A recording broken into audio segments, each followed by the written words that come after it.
move, and it's nothing to lose your pants about or, go nuts about, go happy and pop a bottle or just right. Just, he's going to make plays defensively. And if he gives you even a glimpse of that 2022 form or 2023, you'll take it as your 9-hole hitter. So again, you really can't yell at the world that this is a bad thing, but it's fine. Yeah, guys, I think we're having some kind of an issue with the stream, or we were at a second. It didn't seem like it was coming over to the Mets Weekly channel. It looks like it's working now. So if you guys see us on the Mets Weekly channel right now, let us know if you're watching there. I'm not sure what happened in that regard, but we're just gonna roll with it, and then we'll figure it out, of course. But yeah, because I didn't right get the now, notification I think we're until doing 6:18 yeah, for the Mets it Weekly just one. Yeah. popped up, so I'm not Frank's sure was what at happened 6. there. Yeah, Frank's was live But at we are 6. just Frank's is fine. Yeah, yeah, it seems like it's coming through now. I don't know what happened there, but we'll see what happens. But anyways, back to Jose Siri in this. Frank, if there's anything else that you would like to add, of course, we know that this does have something to do relatively with the guy that they're pursuing right now, who is not really the greatest defensively. Even though he has this Gold Glove candidacy, he's not great in right field, has a great arm, but not great overall in his range, never was a great defender. Do you think that this shapes up fairly well to cover this thing up? I mean, I think that the way that we kind of look at this outfield, there are some question marks, but I think that we have a sure-handed defender now in Jose Siri. Yeah, I mean, to kind of go along with Andrew's point about making it more of a platoon, maybe with Tyrone Taylor, with somebody from the left side. I mean, the issue is that when you look at the market itself, all of those pending free agents from center field, they're all right-handed. I mean, unless you want to count Aaron Hicks, but at 35, he should not be your defensive center fielder. He's just not that player anymore. So ideally, you'd like that left-handed bat, but I just feel like since that option was available, you just say, okay, well, let me just get the best guy. I mean, because like we talked about on the stream, but we're talking about 99th percentile in OAA. We're talking about 99th percentile in sprint speed. So as good as Bader was or is defensively, this guy's even better. He does not have the injury track record that Bader has. He has more power than Bader has and much cheaper. And kind of like I said, like whether the Mets get Soto or if they don't get Soto and they end up with Santander or Teoscar Hernandez, or don't get any of them and have to stick with Marte, no matter what, the Mets are going to have a very bad defensive right fielder. And with Brandon Nimmo not entering age 30, coming off some injuries, he's average at best with his range. So no matter what combination the Mets are going to go with next year, you are going to need a really good defensive center fielder with this team. Now, if they don't upgrade the offense in the corners, I will be frustrated because I want to see some kind of offensive upgrade in the outfield. So again, I hope that this is just like a foreshadowing of like a big move offensively in the corners to come. But I think for right now, I'm willing to let it play out because, like I said, no matter what, the Mets are going to need help defensively because no matter who they put in the corners, even if you bring back Winker or talk about some of these other guys that are out there, none of them are good defensive outfielders. So they were going to need someone really strong in center. Yeah, I mean, listen, we will see what happens of how they kind of form this thing over. And I know that there are a lot of Mets fans who looked at this dude's batting average and said, okay, well, another guy that can hit. Fine, whatever. I think I kind of look at this as just, the marginal move that it is. And you know what? I think that it's good for both sides because this is basically what the Mets needed. And we knew that center field was going to be something that they needed to address in this offseason. We know that Brandon Nimmo is coming off of that foot injury, and he's definitely going to be slowing down, and I don't see him playing center field. We saw David Stern say that he's most likely going to be the left fielder no matter what, and they were going to address center field in that way. You look at all of these other options, like I said, regarding somebody like Dalton Varsho, I feel like they probably asked for too much. Maybe they didn't even look at Varsho at all. We had other guys that were out there. Luis Robert, we know, was out there as well. We know that, Cody Bellinger has been on the trade market recently these last few years. But when it comes to a piece such as Jose Siri, he's young enough. He's 29 years old. He's got definitely some game in him. He's got a lot left to go. And listen, I think that when it comes to,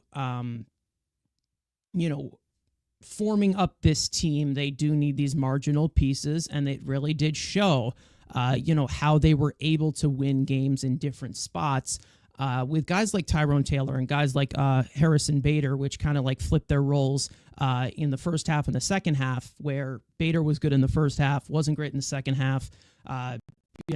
Tyrone Taylor was subpar in the first half, and then the second half, he really definitely got going and was productive. So I think that the way that they look at it regarding pieces in this outfield, and I think I already said this, I think that right now the Mets don't trust Starling Marte to play right field anymore, and I think that that's really the feel right now. Yes, he is still here.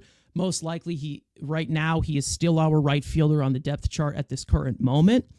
But I feel like the only way that Starling Marte is an everyday player is if he's, having part-time in left field and DH. And then maybe you have an occasional center field piece for Brandon Nimmo or something like that. That's kind of how I kind of see it. I feel like they just don't trust Starling Marte to play right field anymore. And he's not going to play right field if we get a certain player in here, which we'll get into. Like you said, everyone's chomping at the bit to talk about it. But, we just got to get the essentials out of the way first. But, when we look at a lot of ways that they are kind of forming this roster, I do want to kind of get into the other moves that they did also make. We have seen them sign a lot of minor league signings as well. We have seen Joey Meneses, former National, Jackson Reitz get signed. We also had Alex Carrillo, who's a fireballer, by the way, but he's a minor leaguer, won't be for a while. Hobie Harris, Donovan Walton as well. I mean, we've seen a lot of guys get signed on minor league deals. We'll see what they give us in spring training. You never know. But when it comes to, when it comes to the guys who were non-tendered with the non-tendered deadline, and we will have a video coming out regarding of that non-tendered deadline of pieces that the Mets can add to their bullpen that will be coming out. Andrew, this is his, it's a solo video for him.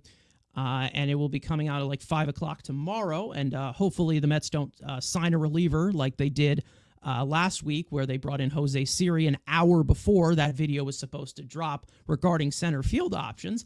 But when it comes to actual non-tenders, as for what you look at the non-tender deadline, this is what the Mets ended up deciding.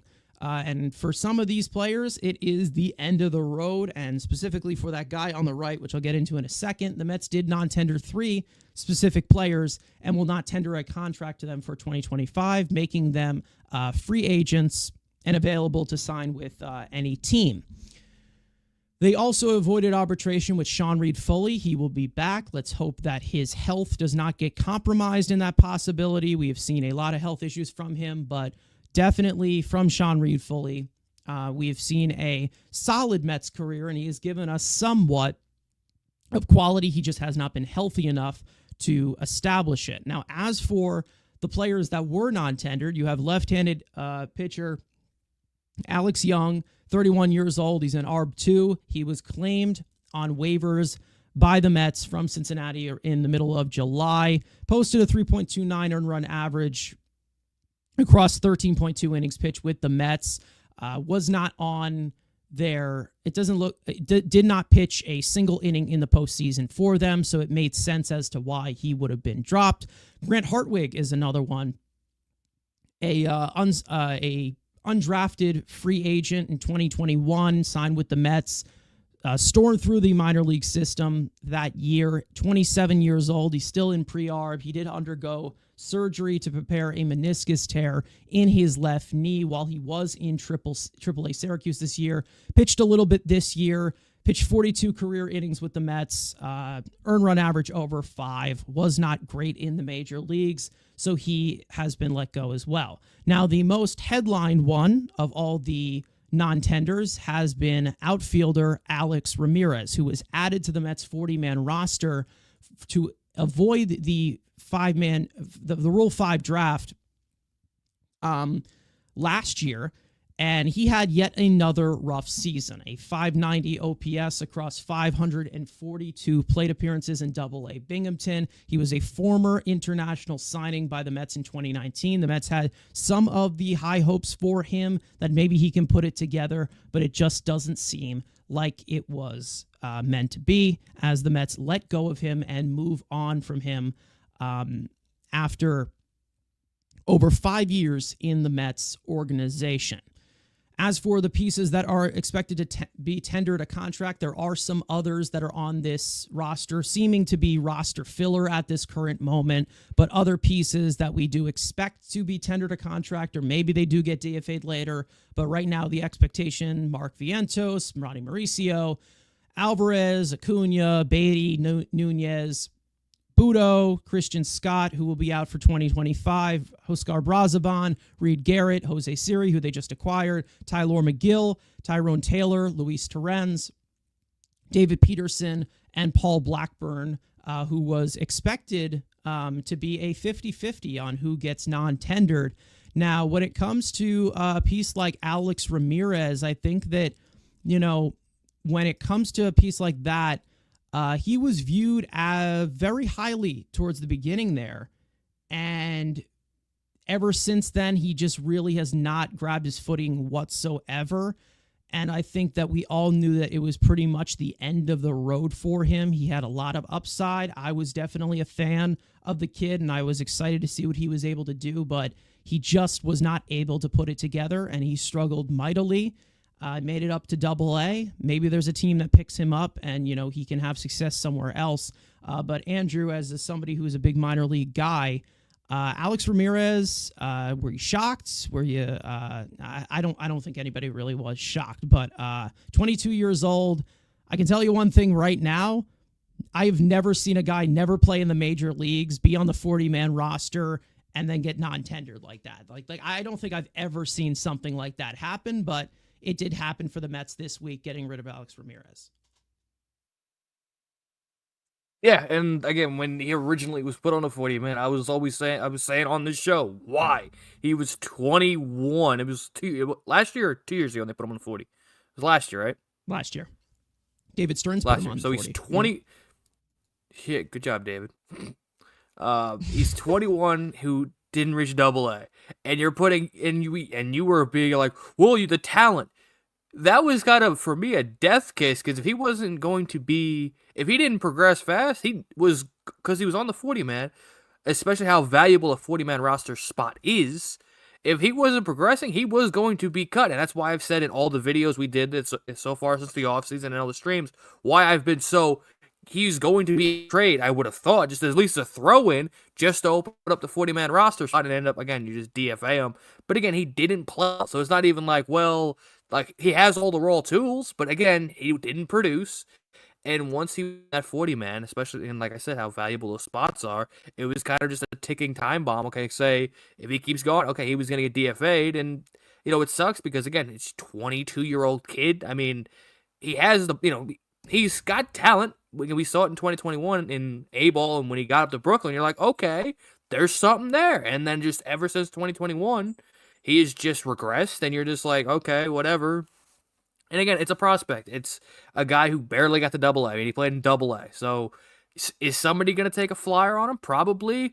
Watch him go to San Diego or Tampa or Milwaukee, and then they'll find tools and make him at least a quality major leaguer. I just think, again, ever since he was put on that 40-man roster, it was like, okay, Stearns, I guess, had faith in him because, again, he added him because when he really didn't need to, because no one would have took a 21-year-old who barely played in Double-A at the time when he was added to the 40-man. Nobody was taking him in the Rule 5 draft because, again, he would have just given him back to the Mets anyway because of it. He wouldn't have been on the roster the whole year. So, again, maybe it was a miscalculation from Stearns because, again, we've seen Stearns is very toolsy. And it just didn't work out, and he's done his whole tenure. He made the mistake. He said, all right, I made a mistake. All right, let's move on. And it sucks, but again, that's why with prospects, they're suspect, and they're proven otherwise. And you can have all the raw ability and all the raw power grades and all that. If you can't do it on the field, and can't produce, it's all just fluff. There's no substance. And this is just another one of the, 5-tool guys who just flames out, and hopefully he gets another chance. Another former prospect that was signed by Baltimore a couple minutes ago, and Jeremiah Jackson is now a Baltimore Oriole. That doesn't fit their role, besides the point. Again, hopefully he's definitely going to, somebody will grab him and being able to put him in Double A, and maybe in a couple of years we look at a 25-year-old Alex Ramirez in the big leagues. Who knows? But again, it's just open the spot up, and it's just the experiment that didn't go well. Yeah, Frank, I mean, we also have some other guys that were Alex Young, Grant Hartwig, one that was brought in by David Stearns through waivers. Grant Hartwig was before Stearns was here. Is there any thought of, like, any second thought that you have around Alex Ramirez? I mean, I think that the book has pretty much been closed. And before I get to you and move this one over to you, I do want to address the poll in the chat, which kind of got a little bit misshifted with our stream kind of lagging out on the Mets Weekly channel, which we apologize about that. But asking everybody what their most surprising non-tender was this week, 10% of you are saying Alex Young, 5% of you are saying Grant Hartwig, 41% of you, 43%, it just jumped. I don't know what just happened. 41% of you guys are saying Alex Ramirez, and then 45% of you are saying that none are surprising. And Frank, I mean, I'll go to you in regards to this one because, we did have some eyes on Alex Ramirez and maybe, what he does in the higher levels. We definitely saw some confidence from Stearns. But, we'll see what happens in regards to some of these other prospects. I know that somebody in the chat mentioned Kevin Parada. I don't see Kevin Parada being added to the 40-man roster at any point. But when it comes to Alex Ramirez, I mean, is the heart pretty much set on this one? I think that it's been established that he's struggled for a while. Yeah, I mean, it really is a shame when you think about it, especially the position that he plays. I mean, what are we talking about just a little while ago at Jose Siri? Like, oh, imagine some offense from center field. And that's what we were hoping Alex Ramirez could provide to some extent based off of the nice start he got off to. But like we said, once he got that promotion, he just never was able to improve. If anything, got worse. So, we've been waiting a few years now and still have not seen any really positive signs. And I think one thing to consider is that it's not even so much that he's not a Stearns guy, but the Mets have had so many different GMs that he's like multiple, like just guys beforehand. You know what I mean? Like he's just a regime way before time. So, Stearns gave him a shot by putting him onto the 40-man roster, saying, okay, we'll give him one more year to see if he could provide anything of value to show us improvement, then maybe get to AAA or just see improvement in general. And they didn't see it. So there's just no point anymore. Hopefully they do find someone that is much better of a fit to take up that 40-man roster spot. Like they didn't just get rid of him and just bring in someone who's worse to fill the 40-man spot. I do feel like we've talked about, since you don't have a rotation, you have just a couple guys, you basically need a bullpen, you need a first base. Like we talked about, you need like we've talked about, so many guys are gone that you need to add so many more players to your 40-man roster. So it's like, you're going to keep Alex Ramirez over a lot of other guys are actually going to be pieces for you this season. I feel like even if the Mets kept Ramirez on the 40-man roster, because he was in Double A struggling, you still weren't going to see him this season. So it's just a matter of, you really got to think about like, okay, well, who are we actually going to be using this season on our 40-man? So I definitely understand it. As far as Hartwig, another guy who was before Stearns' time, we saw mixed results. Yeah, I mean, some stuff we like, some things we didn't like. And when you're coming off of an injury with the knee, you just never know how that's going to go either. So I'm totally fine with them just saying, you know what, we'll see if we can find someone who's more healthy and see if they can provide something, a new set of eyes, an actual Stearns targeted pitcher. And then I feel for Alex Young, with this Mets bullpen last year, we talked about it, but the opening day roster was very different from the roster that they had at the end of the season when it came particularly to the bullpen, especially with the whole Jake Diekman scenario where he was gone and you just had Danny Young and you're like, okay, we'll try to get another lefty, Alex Young. And for the most part, Alex Young is a guy who was used as that extra roster spot for the September call-ups. So I feel like they just wanted another lefty arm. I mean, like you mentioned, they got him off of waivers pretty late in the season. So he was just there to eat a few innings. They weren't putting him into any like super high leverage garbage roles or any big spots because he didn't blow anyone away. Like, even though his ERA was all right, you just feel like the overall, looking further into the numbers, he just didn't have anything that just kind of popped off the charts. So I feel like, when it comes to him, you just feel like you could find something better to put on your 40-man roster and just have something that's more of value that you feel you could use much more. I mean, when it comes to a piece like Alex Young, it seemed like he was always the victim of the inherited runners as to where he just was not getting the job done from the stretch. And that's why we had such a fluctuation in earned run average. Obviously, those are base runners that are issued by the previous pitcher, but kind of getting out of those situations.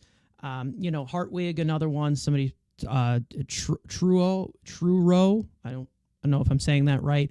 Saying that Hartwig could have been good if he didn't hit so many batters. I absolutely agree with that, and that's definitely something you don't want to run into, of course, when you are a reliever.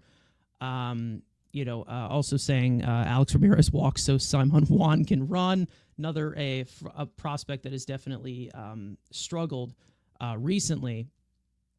But we'll see what happens in regards to other roster moves that they do make, filling in these roster moves, because I do think there's also some other placeholders that they have on the 40-man roster. There's like that Kevin Herget guy who's there. There's like that De Los Santos guy they got from Toronto. Like, there's some pieces that I think get moved if they make any later additions, as an addition to the 9 empty spots, the 6 extra empty spots they have right now. So we'll see what happens with that. As for Alex Ramirez, I think that there was always some hope that he could possibly put it together, but there just really was no substance of it. We just did not see any consistency in that way. We saw him definitely dominate low ball hitting. In Brooklyn, he was not great. And then in Binghamton, he was just as bad. And he just seemed to show the exact same issues that we've continued to see throughout his entire minor league career. And there was not great swing decisions. I think that, we did not see the power. We did not see the power progress at all in a 6'3" frame. It didn't seem like he grew into his body the way that he was supposed to when it came to a piece like Ronnie Mauricio growing into his body like he did. Alex Ramirez did not. There also were some things from scouts talking about the lazy work ethic and, unmotivated stuff. So it was surprising to see kind of Stearns put, some chips on him and say, you know what, I'm going to add him to the 40-man roster to give him a chance. Knowing the upside that he did have, it didn't end up working out. They made the decision to move him off of it and non-tender him and move on. So, I mean, he gave him a chance, and we'll see what happens. I think that when it looks at for some of these prospects, there are a lot of pieces that they're going to bring in through the draft, of course, with Ben Gross coming in here, pairing up with David Stearns of what they did in Houston. They did a really good job in regarding to player development over there. But when it comes to the farm system now, there are some other pieces from other regimes that could be not just on the move, but could be just outright cut. I was a little surprised that nobody really put their hat in for Alex Ramirez. I'm not saying trading an actual body for him, but $50,000 cash. There you go. There's Alex Ramirez. That's it. Send him to some team. But it seemed like nobody wanted him, and they ended up non-tendering him. I definitely think that they shopped him, but it didn't seem like they got any bites. And for good reason, to be honest, after 2 subpar years. One this year that was probably worse than last year, to be honest, of overall results that you got from him. He just did not pan out. And it sucks because I feel like he would have been a great player if he did pan out, because I think that there is some talent there, but we just did not see it. And that's that. I think that's pretty much it. I think there are some people new in the chat that I have not seen in the Mets Weekly chat. I think they might be in Frank's chat right now. For those of you wondering where we're getting some of these comments from, because I think somebody asked about the poll and didn't get to vote on a poll. That is on the Mets Weekly channel as of right now. I'm sure it's in Frank's description as well. You can go join us over there, or you can stay put at Frank. And for those of you on Twitter, the conversation is a little bit more fluent over here. Make sure to hop over here in regards to that. I don't think that there's really anything else to go with in regards to anything that has been going on. With any of these other internal pieces. We talked about Jose Siri, of course, in that stream that we did, me and Frank a few days ago. And then as for the non-tenders, I was not really shocked that Alex Ramirez was let go. I was just kind of shocked to see, him just not really get any bites on the trade market. I've never seen a minor leaguer who has never played a major league game get non-tendered. I've never seen that happen before. I think that, it's a first for everything. So, we'll see what happens. But when it comes to the overall story that everybody wants to talk about, let's get into the man that everybody is watching. The whole world is watching to see where he ends up, and that, of course, being Juan Soto. Now, we have talked about Juan Soto pretty much every single week, and we have every right to do so because the Mets are in the thick of that market right now. And there's definitely some clues that maybe this ends around the winter meetings, maybe the first day of winter meetings, second day, third day, around there. But things are starting to wind down as we have seen some of these stages come through. We've seen teams meet with Juan Soto, and here is what we have gotten from the latest, and there are some other things that I can add afterwards. Now, as for the full-on shuffle watch, because for those of you who know Juan Soto, he does that little Soto shuffle, so I thought that would be a fun wordplay for everybody. But anyways, Buster Olney yesterday said that Soto talks expect teams will be forwarding offers this week. To date, the process has been about Soto meeting with teams / club officials and about those officials getting to know Soto, which I think we pretty much know from the first round of meetings. Now, as for John Heyman, he did get a little bit more specific in regards to some of the contenders for Soto, saying that the Yankees people believe that Soto, most like free agents, will take the best deal, which is why the Mets with Cohen are probably as well positioned than anyone. Steinbrenner publicly painted an accurate picture when he said that he had no idea how this will turn out. It is a battle of five or six teams, and some don't expect the Yankees to be the high bidders when bids start coming in soon. Then we had Bob Nightingale earlier today drop a little bit of a bombshell on all of us, basically saying that the Mets are the clear-cut favorite, according to executives around the league, simply because they don't believe there's a soul who will outbid owner Steve Cohen, while the Yankees have a price in mind that they do not want to succeed. That was from Bob Nightingale on USA Today. Again, we all are just waiting for the dotted line to be signed. But as for the current feeling about this, it seems like it's the most Mets positive week in regards to the Soto sweepstakes. Andrew, I will go to you. Lots of reports leaning our way as of right now. We're feeling, confident by the minute. But, we'll see what happens. I mean, what are your current thoughts of some of the reports that you are seeing this last week? I mean, same shit, and it's the most default stuff, you would say. Oh, shocker. Steve Cohen's going to have the biggest. Oh my God. It's almost like we've said this since day one. But again, I love that. And now you got Boris's, minion, which again, you play devil's advocate for the other side. This could be, hey, put this out. Oh, the Mets and the Yankees, you really want them. Oh, the Mets have the clear budget to try to get the Yankees to bite that up, bring their offer up. And again, we haven't officially got offers like Oli. Probably this week we'll start seeing official offers. But again, already putting out Met. Rosenthal, and he didn't even put Rosenthal in foul territory, said that's he believed that's the most likely outcome is he's going to the Mets. And again, like we said it every single week, I have been hell steadfast with my rhinoceros body. If all he cares about is money, he will be a New York Met. If any other emotional thing happens, then we will get into an argument or a bidding war. Into maybe he wants to go maybe he wants to pull a Kevin Durant. He just goes to the Dodgers on a bullshit Otani deal, or he goes back to the Yankees, or he really likes Bryce Harper because he's homies with him and Trey, and he goes to Philly. There's again, if emotions are getting involved, then there'll be some discussion. If it's only about money, he will be a New York Met. He did not say no to $440 million at age 23 to say, you know what? When I get to the opportunity, I'm going to leave money on the table.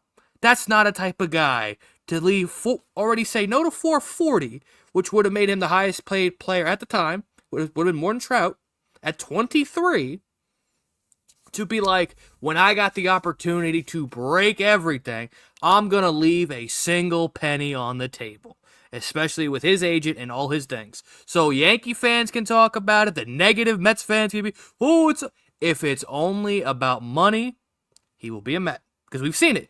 The Mets have had the highest bids for guys. But when emotions and external factors come in, then that's been. But when it was money, if it was a Scherzer or Verlander, where money, they blew him away, they came here. So that's the point. If it's all about money, I've said it since the beginning of all this, he will be a Met.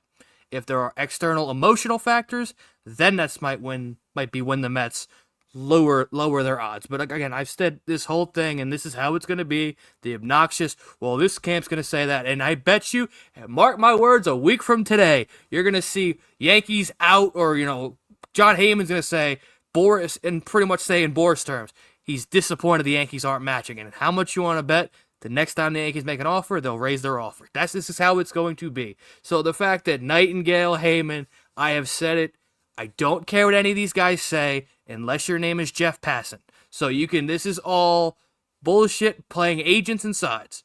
Until Passan says something, which Passan has even said, he thinks the Mets are going. And that's the only one that of these writers that I care and would take valid. And Passan has said he thinks the Mets have a good shot. So until that notification that says breaking Soto franchise record deal, it's all leverage game, and I'm already sick and tired of it. And again, with the fact we have to talk about it, of course, it's the main thing.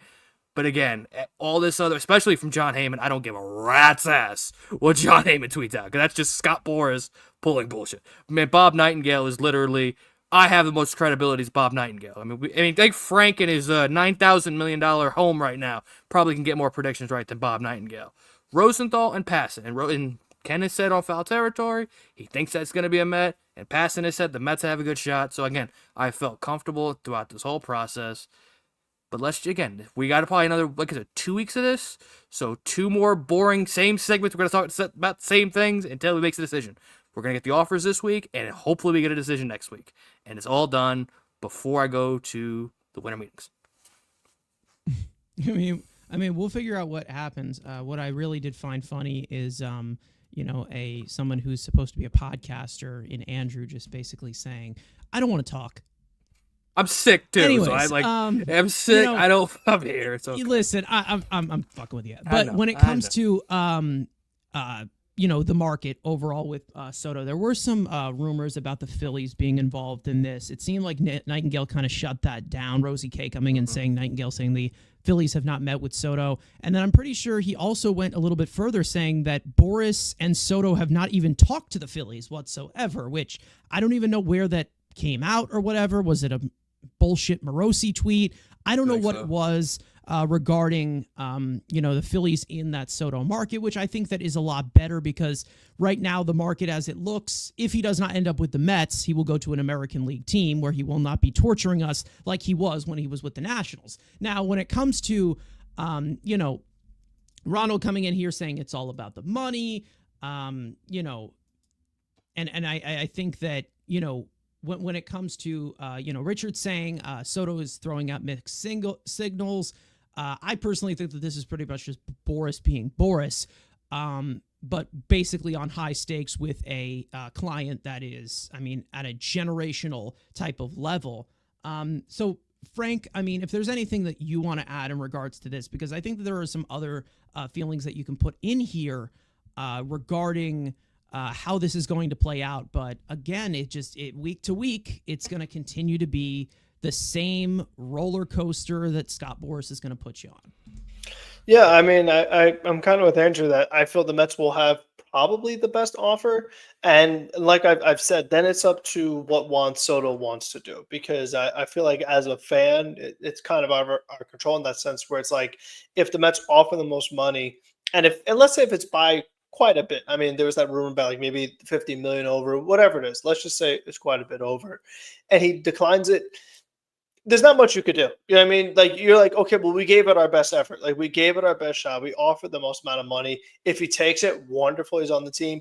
If not, you have a really different way you can go with your off season. You know what I mean? Like you really could prioritize keeping what you have, like we were saying, but also you want to focus more on a Corbin Burns or maybe on some other things in the trade market. You now have the freedom to do that because you're not tied down to this record-setting contract that Juan Soto is going to ask for. So, but what I've said is that I hope it happens sooner than later, just so this offseason can really get going. Because one thing that kind of drives me nuts is if you're a team that's really sorting out for a player and that player takes a long time to sign, by the time they make that decision, the other guys are off the board. So what I don't want to see happen is that, Teoscar signs somewhere, Santander signs somewhere, and then Soto makes his decision and the Mets don't get him. And you're like, okay, well, now who are we going to get because everyone else is already gone. So that's the one thing I don't want to see happen. But, I think overall, like with Andrew, I agree the Mets have a good shot. Does that guarantee it? No, but I think they definitely have quite a chance to do it. I mean, I personally don't have that type of fear, to be honest, because I think that Soto goes first. Like, I know that Soto's going to go first. Hernandez, Santander, they're going to be there after. In regards to some of the guys that are in on the Soto market, we just saw a report about the Jays being attached to guys like Santander. They're also in the Soto sweepstakes. So that's the type of feeling that I have where Soto's going to set this one out first. He's going to be the top choice. He's the top guy on the market. And, that's how we're going to maneuver this thing. Now, I was just going to say real quick, too, with the Mets, like, let's say, because you use the Blue Jays as an example, like, it's one thing if you offer the most money, but I feel like being a team that, was at Game 6 of the NLCS in New York, in my opinion, is more appealing than going to Canada for a team that is really struggling, even if they offer you the same amount of money. They're a non-factor. Yeah, so exactly. So that's why I feel like the Mets are well positioned because they could offer the most money while also offering a good situation as far as like, no, this is a team that you could win with and kind of be the face of. Whereas even if he goes back to the Yankees, it's still Aaron Judge's team. So I feel like that's another thing that kind of also plays into your factor too. I think it's just basically he's looking for the money, like that. That's pretty much it. And I think that's all we're really looking at with Boras. And maybe there is a way that they could drive the price up in regards to a team like the Yankees, who already traded for him a year ago. He played 1 year with them. And, there is a threat across the river there in the Mets, who have a lot of money to spend, a lot of money coming off the books, coming off of a National League Championship Series appearance. And listen, I think that the way that this kind of flowed this week, and I do agree in that sense of where Andrew kind of put it, of not really trusting anything regards to Jon Heyman. Jon Heyman is definitely a credited source. Let's just say that. He's gotten things wrong in the past, but we know that he definitely has a Boras type of mouthpiece as that he has been. He's very involved with Scott Boras, along with the New York Post.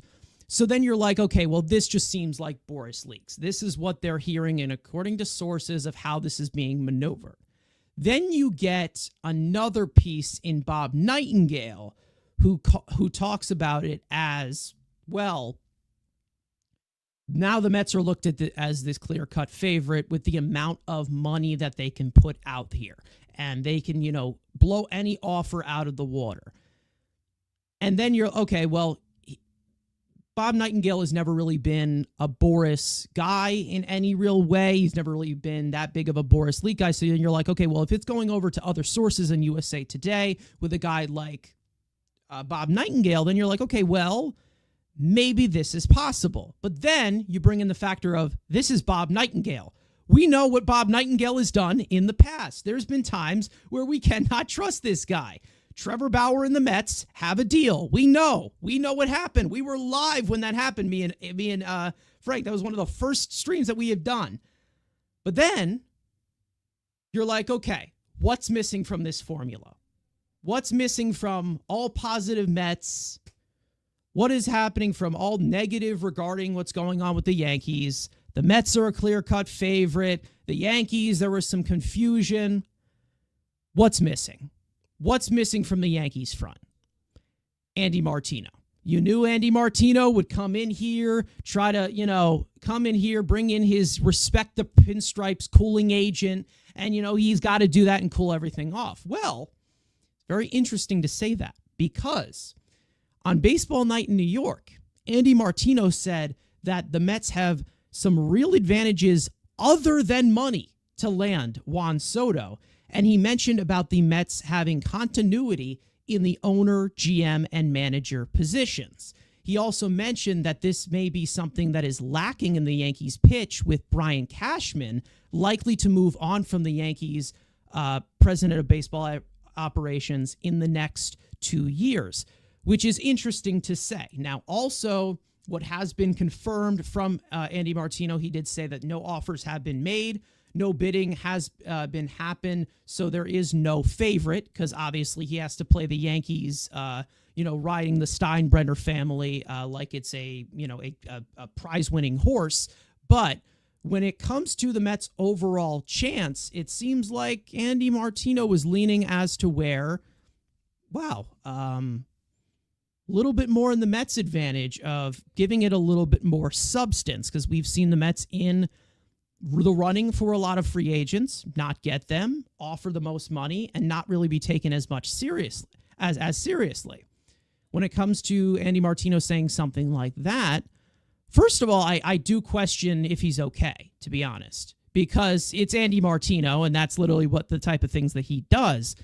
But when it comes to the talk around this, I still think that you have to be cautious because it's Scott Boras running and pulling the strings.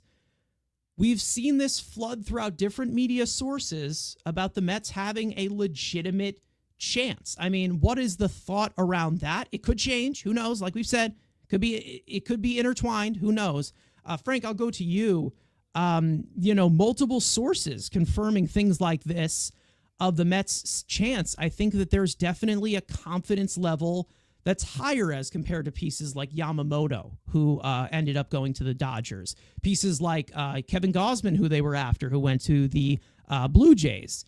Other pieces out there that definitely turned down more money to go somewhere else because of stability. The Mets now have that stability right now with somebody like David Stearns, Steve Cohen with all his money, and then Carlos Mendoza contending for Manager of the Year and is not old as dirt as a piece like Buck Showalter and completely overrated. Sorry, folks, it's true. But Frank, I mean, what is your take on this? I mean, do you think that there's definitely some more of substance as for this as compared to other free agents in the past, or do you think it's just Boris could be blowing smoke up of everybody's ass? Who knows? Yeah, I mean, I'm really not sure yet because, one of the things to consider is the fact that since Juan Soto did already play for the Yankees, he knows what playing for New York is like already. Whereas I feel like with someone like a Yamamoto or on a lesser extent Correa, because he played against New York a lot, but you don't exactly know quite what it's like. So you might have like a little bit of hesitation, like, do I really want to do that? How is that? I know there's a lot of pressure that goes on with that. So I feel like being that he's kind of already been in New York, it gives a little bit better of a shot. I feel like when it comes to recruiting internationally, like with the Yamamoto, it's tough. I mean, I feel like the suitors are much fewer, and like you kind of never know which direction they're going to really go. So I feel like with Soto, it's going to definitely be different as far as the kind of team that you're playing for, as far as the way they do business. Like you said, like wearing the pinstripes and just what comes with that and the seriousness compared to the pumpkins and grimaces and singing and dancing and signs that comes along with the Mets. It's different for sure. So that's something that maybe he wants to do. Maybe he wants to be serious and all about business. that could factor into it too. I mean, do you want the vibes and the friends? That's just something to do you want to be in on the fun, or do you just want to be kind of in the gray, just try to win even though you're not all that good as a team, and just kind of stick with that? I mean, it's weird because I think that there is some substance as to where you're talking about, with the Mets kind of getting this stability from a piece like David Stearns, who has shown organizational stability when he was with Milwaukee. You also have a little bit of a lack of experience with this type of big market guy, with David Stearns, because he was not able to do that in Milwaukee. So I don't know what the confidence seems to be, but it seems like the Mets are being taken more seriously year by year. I'm not saying that they're completely considered the number one franchise to go, obviously not, but it seems like the stability continues to go up the ladder every single year, which is definitely something we have been pointing to as to them possibly being a sustainable franchise. Andrew, you pointed up like the Statue of Liberty. So what do you have to say about this one? It's kind of relating to kind of what you said of like, oh, Stearns isn't used to playing in the big boy money. But let's counter back a couple years, and obviously we know he's at the meeting. But who was the guy that it's Cohen's at the meeting? Cohen's this. Who was the guy that Scott Boras called at 2 a.m. sipping on a Bacardi in Hawaii? Yeah. He didn't call Billy Epler. He didn't call him. No, he called Cohen. Absolutely. And Cohen got the deal done. Here's my thing, which again, I've said it I've said it multiple times about Stearns. I love that he can build on these $10 and build a 26-man roster with $10. I like that. But you need to adapt and be, you got fuck you money, spend the fuck you money. Cohen at least is, with him being there and him being a fan, like they both are, you've seen that where Cohen is kind of not going over Stearns. This isn't like Artie Moreno has been going over his GM. But again, we saw it with Correa, and obviously we know Stearns was at the meeting. We know that. But the fact that it's been like, oh, it's been Cohen's pursuit. It's him. Does this kind of maybe take some of that, not the pressure off Stearns, but the fact that the whole mass media has been putting at is, oh, it's Cohen going after Soto. It's not Stearns. Yes, Stearns maybe is doing all of the micromanaging, tiny roster manipulation like he's done. But the fact that like the mass media, everyone's just saying it's like, oh, it's Cohen's pursuit for Soto. It's like, it's not Stearns and Cohen. It's like, oh, Stearns is like, Stearns, you can go dumpster diving. I'm gonna go get the flaming yawn. Like, it feels that way, and maybe that is a good balance. But yet again, I don't really. And again, we don't know. We're not in the meetings. I think that's more of just an image of the Mets' money flexibility that they have. They talk about Cohen having that type of money. It's not Stearns paying. But yet again, the checks. Yes. But again, the Correa thing was a one-off. But the fact that like Boras isn't calling, the president of baseball or GM at the time. Yes, I understand that. But then Cohen's the one making the deals. I don't want this again. It would be a good balance again to have the big market, small market combined. But again, we don't know. We don't know if this is him going full over and trying to be hands-on. But again, he's been doing it with his wife and the meetings and stuff like that. Again, I'm just playing into it. But therefore, let's just say that this is the type of guy for him to go all balls to the wall on. I mean, let's be real for a second. I saw somebody in the chat say something saying like 50 AAV for like 14 years is too much or something. I don't know who put that in the chat. We're way past the moral of what is too much for Juan Soto. I mean, when we're talking about this type of talent, 100% no matter what, by any means necessary, the Mets are going to try to sign him. And if it takes breaking the entire bank, so be it. Because we've talked about it before of the possible deferred payments that he could have in regards to not crazy like the Shohei contract where they're basically money laundering. But when it comes to Juan Soto, they're definitely going to bring down the luxury tax hit as to where they can build a little bit more of a roster. And Stearns is going to have a little bit, more of that type of flexibility. I do think that there is a little bit more of a certain respect that comes with a guy like David Stearns from Steve Cohen, where he brings in a little bit more of that input. Because I do think that there was a little bit less of impulse control when it came to the Correa situation. Billy Epler, we already know that he's not highly regarded as a general manager, and right now he isn't. Right now he isn't because of what went down towards the end there. When you talk about somebody like David Stearns, I think that there is some input. Right now, when it comes to a piece like Juan Soto, I do agree with you that Steve Cohen's wallet is definitely going to take a front seat as compared to the overall roster building with somebody like David Stearns. I do agree with that. But, I don't see any way where David Stearns, even though I think that he can take control of the range at one point, and Cohen doesn't even need to be involved when they have a sustainable winner, or possibly they have a sustainable winner, I don't think there's ever going to be a touch in, and I agree with you in this sense, where Stearns says, oh, that's too much for Soto. He's never going to say that. That's never going to happen. And for those of you who believe that, it's not going to happen. It's basically whatever Cohen is willing to do. It seems like he's more balls to the wall. We saw, some reports that maybe they're willing to go over the $700 million. I mean, it's possible it could happen with what you have from Steve Cohen. But when you think about it right now, and even though the Yankees had their flaws, they were able to go all the way to the World Series with the foundation of Judge and Soto. You can also look at it from multiple years. Lindor and Soto. Listen, Lindor's not Judge. We know he isn't. But Lindor and Soto, two superstars of this game, that definitely gives you quite a building block, along with a lot deeper of a team compared to the Yankees. I'm not trying to slam the Yankees or anything, but the Mets definitely had a deeper team. Yankees had a lot of injuries. Let's just say that. But when it comes to,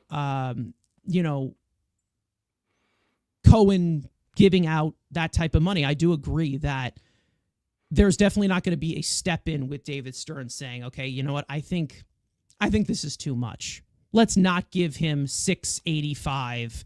I instead want to give him $675. I don't think there's going to be a penny pinch in that way, because I think we're way past that right now. Like, what is an extra million? What is an extra 10 million at this current moment?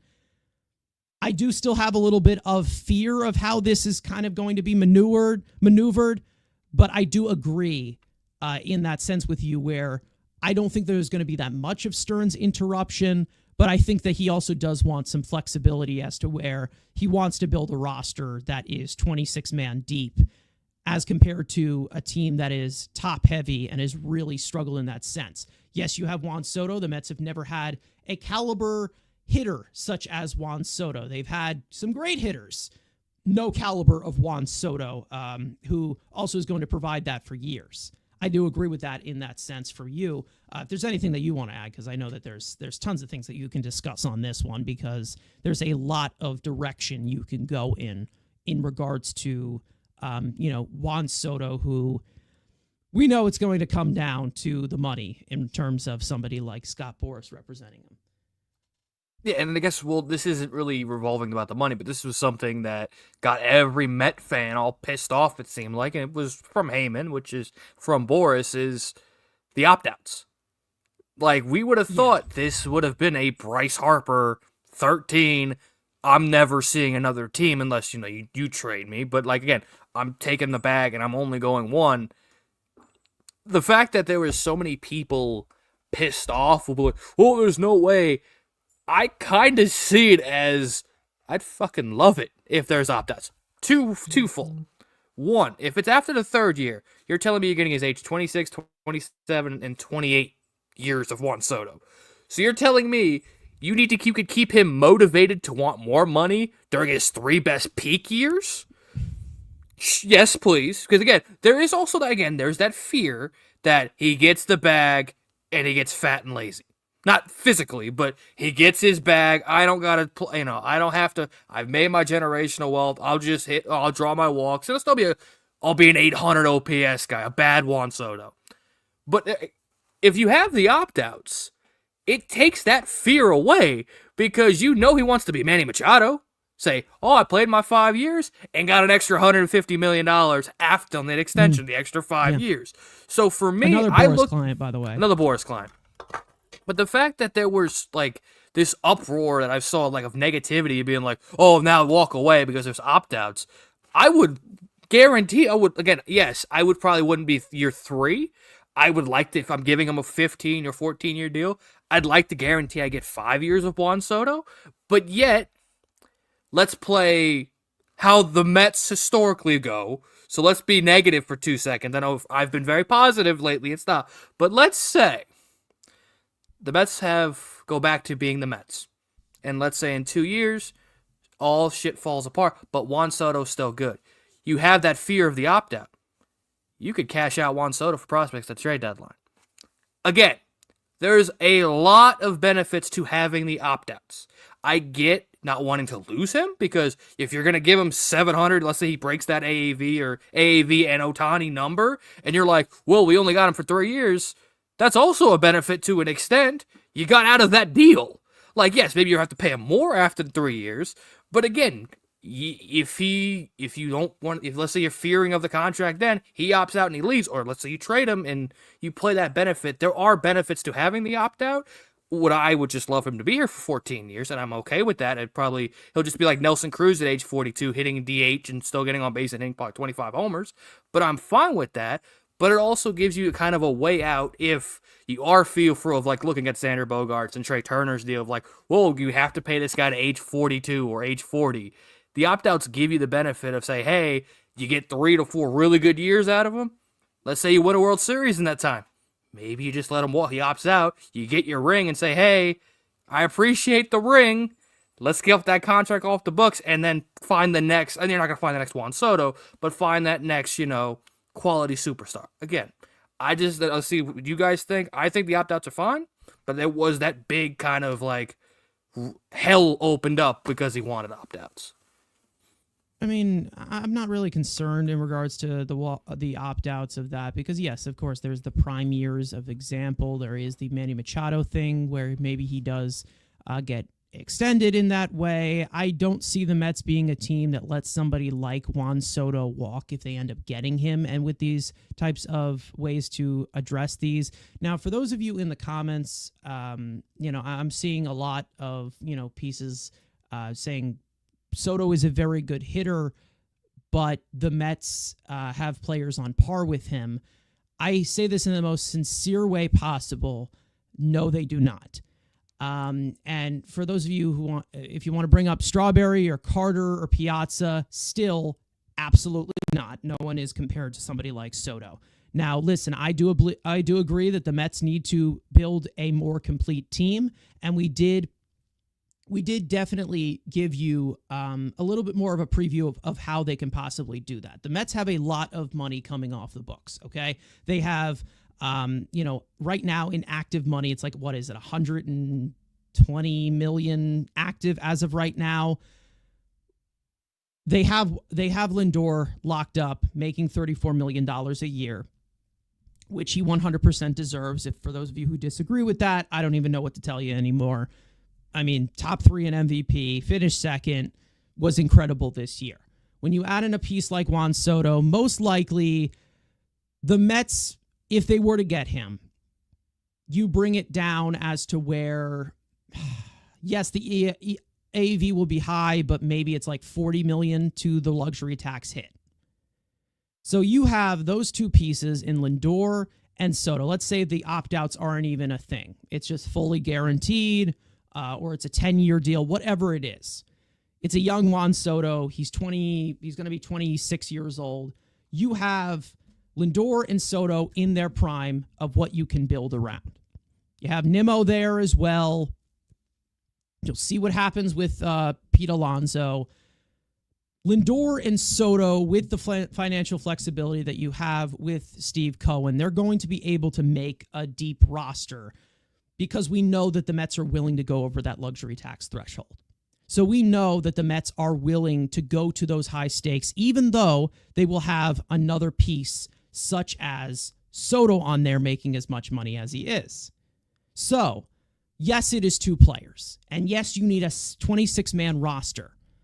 But when you're talking about the overall workload taken on by a guy like Francisco Lindor last year, a little bit of that workload gets taken off of him for a piece like Juan Soto, who also can complement it from the top of the lineup.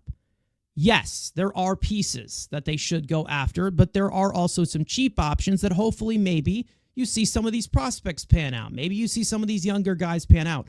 The thing is that you can have this franchise set in stone with an overall core of players such as Lindor, Soto. You can add Nimmo to that mix. I know that he did not have a great year, but I'm definitely not really worried about that going forward as of right now.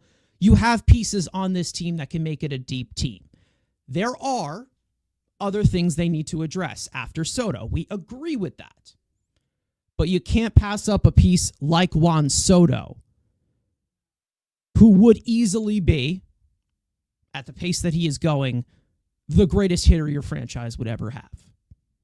I don't see somebody like Piazza or Darryl Strawberry. I don't see them having that perennial 400 plus on base percentage every single year, slugging over 500, a 30 to 40 home run threat, and being able to do it at the start of his career where he was 19 years old.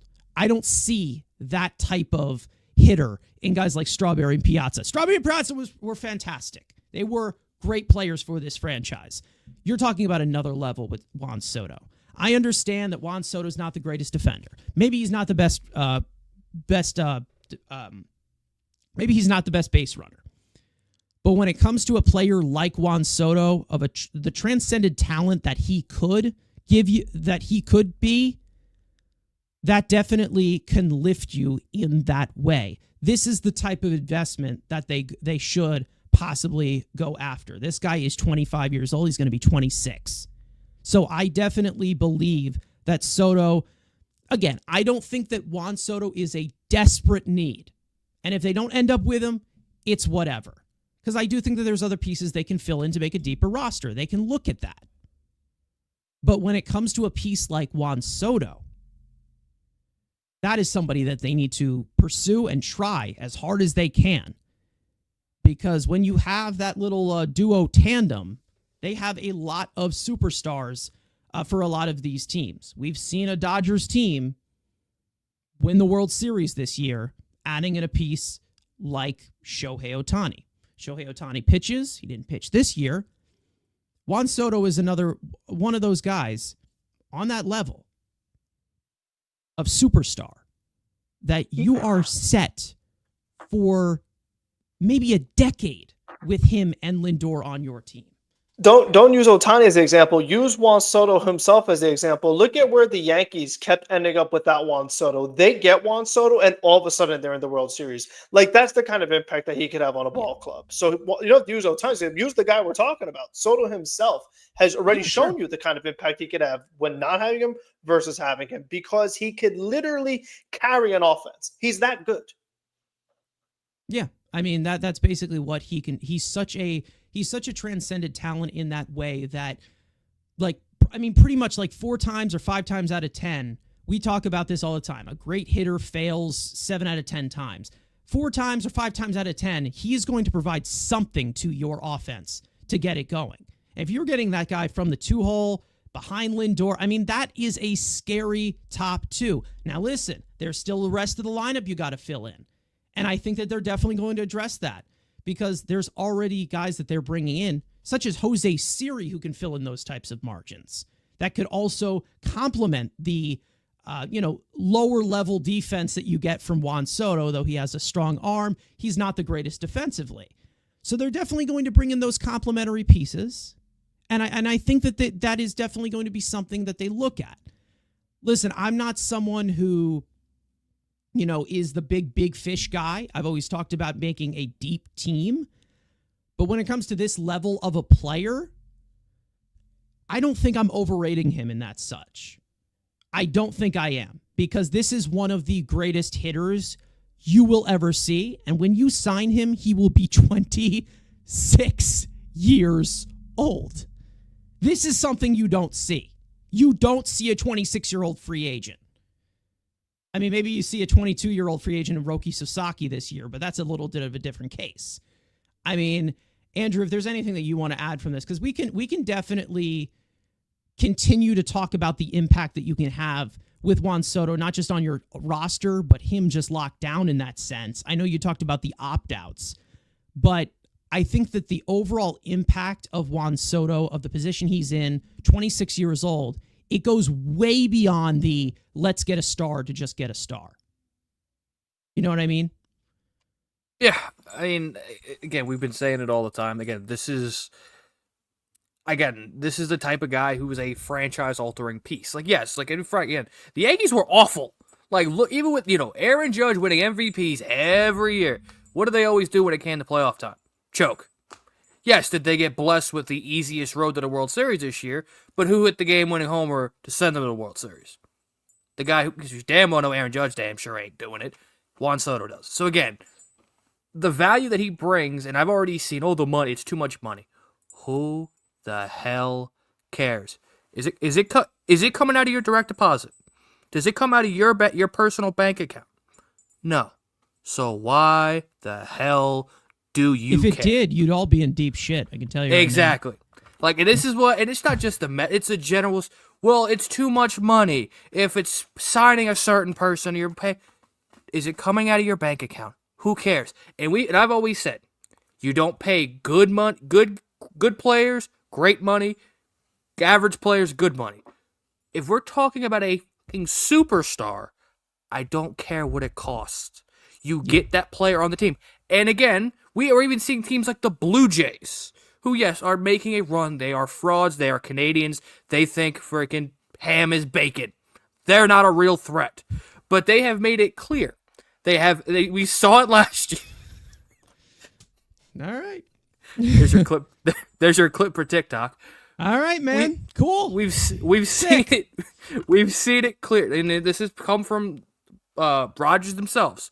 There is their regular budget for their team operations, and then last year it was the Ohtani budget, and this year, supposedly, there's a Soto budget.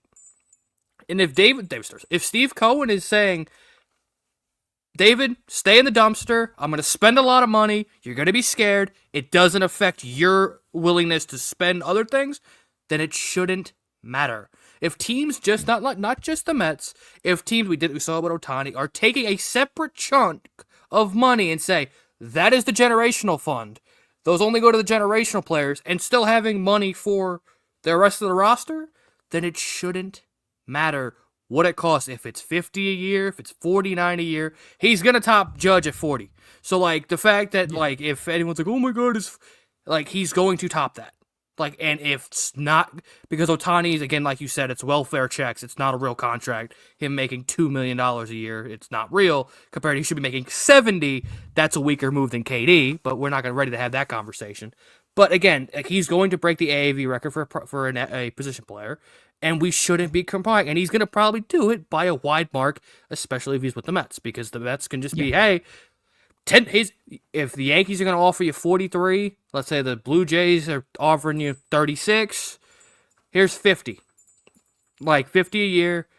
Take it, like, well, again, we'll make it, and you can do that because you have Steve Cohen. And the other thing, which, again, everyone said, like, he hasn't gone to the, like I said, the FU money. Like Yamamoto, like, he was similar offers. We haven't seen him whip it out and say, come get me. Here's $50 million more than anyone. Don't look at it. Don't think about it. It's mine. We haven't really seen him do that. No, like we've had the facade, but the fact that ever since he's taken over, we've seen him just goo goo gaga for, like we saw with Stearns, and we've seen it with Soto. There's exceptions he's made. Obviously, the pursuit for Stearns. He's wanted Soto since when he's been on the Nationals. I think this is the different one, and the fact that it's a position player compared to a pitcher with Yamamoto. Again, this is a guy that's going to affect your team every day compared to Yamamoto's once every 5th day or 6th day, because Japanese pitchers pitch once a week. Besides the point, you expect at some point that evil GM, the evil rich millionaire that everyone thinks he is going to be. This is going to be the guy. You finally see that, and the Yankees be like, "Whoa, Steve Cohen bullied us and offered $700 million. We're so poor. We only wanted to give him $550." because that's what's going to happen. Hal's already crying poor, being like, well, we only acquired him for 1 year. So again, we're going to have this conversation next week or 2 weeks until it's officially done. I'm already tired of talking about him. So if we got unless Frank, you've been quiet. Frank, what do you think? You got anything else you want to chit in there? Oh no, I just like to sit here and just do absolutely nothing. I mean, I'm not busy at all. I'm not trying to do, two things at one time while you guys just get to do the fun part of spamming on your keyboards and not actually try to do the show and try to commentate and do two different conversations at the same time. So, I mean, as far as Juan he's getting Soto, old, people. Leave him alone. as far all as right, Juan Soto let him go at his own pace. All right, it may seem irrational to the kind of money he's going to get. But again, when you have the richest owner, these are the kind of things that you can do with this much money coming off of the books. And there's still a lot that needs to happen. So I'll just start with this because I was in the middle of typing it, but since I'm speaking, it's just quicker this way. If the Mets get Soto, that doesn't necessarily mean that Alonso is 100% gone. Like, I think there is a scenario based off how much money came off the books where they could get Soto, yet still keep Alonso. And, don't forget the kind of season Vientos had. I mean, what does that look like? I see improvements coming from Alvarez. So there still is a line left to like. I mean, small sample size, but we saw from Acuna. But again, if you want certain names from me, that's not my job. That's what David Stearns does. David Stearns is going to get you some guys that maybe you don't know the names, but they're still going to be productive players for you. So I think overall, it's like, sure, like I could say, oh, do you want to give Bieber a flyer or Eovaldi or Blake Snell? Like I could give you a bunch of names, Jock Peterson. I could rattle off a bunch of guys, but who the Mets are actually going to get, we have to wait and see. I mean, the offseason has just started and they have a lot of a team to build. So, I mean, we'll just kind of see where they're at when it's all been done.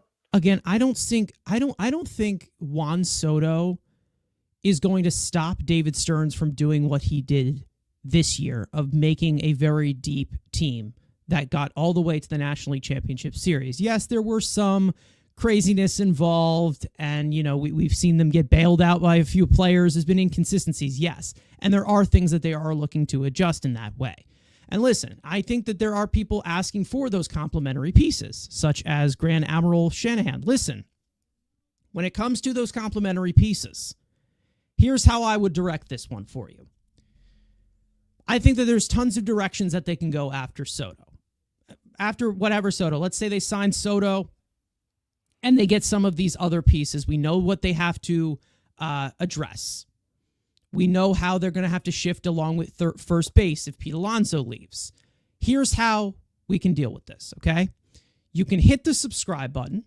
You can put on notifications, and we will have plenty of videos for you suggesting what the Mets could possibly do. But at this current moment, this is a live show. We're telling you what we are doing live. We're talking about what is happening at this current moment. What's holding up all this offseason talk? That is Juan Soto. Juan Soto is the top free agent on the market.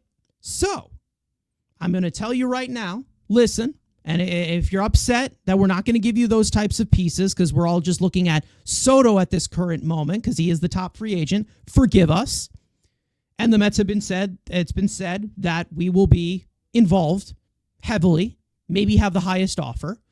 Then we will give it to you. And listen, you will get those types of answers. Whether you think I'm going to not give it to you or not, you're going to get those types of answers in tons of videos. So make sure to hit the subscribe button, turn on post notifications. We have tons of videos in plan. We don't just do this podcast. We have tons of videos in the works right now of pieces that they can look at if they get Soto or if they don't get Soto. But right now, we need to see where Juan Soto ends up.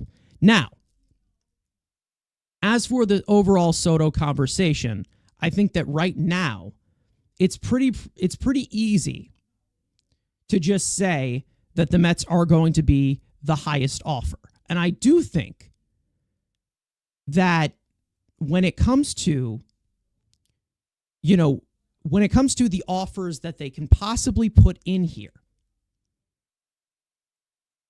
I've always had this feeling. And it's not really anything as to the date of when can the Mets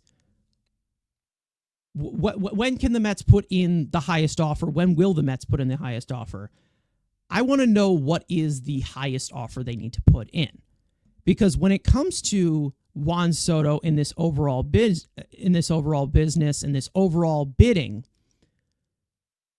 yes, we had Martino talk about the stability of this franchise, and it probably won't be money that just brings him over here. And I'm glad to hear that.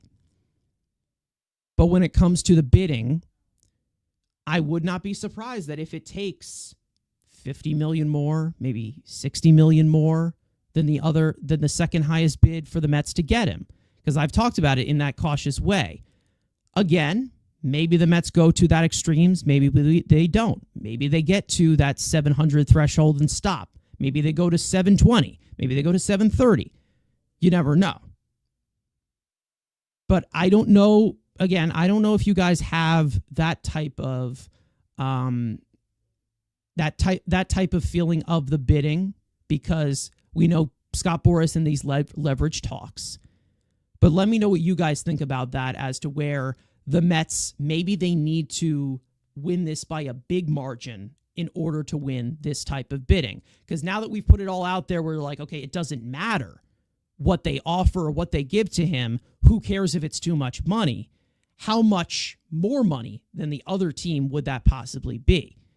Andrew, I'll go to you on this one, because I think, the market, because it's going to come down to all of these teams. But when it comes to Juan Soto, how far do you think that they're going to go in terms of the difference between the second highest bid, which we don't know if it'll be the Yankees or not?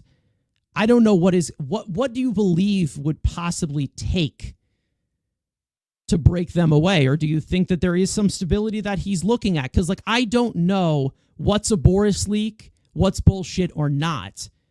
And that's kind of the thought I've had in the back of my head of how much more are they going to have to offer in order to outlast this one?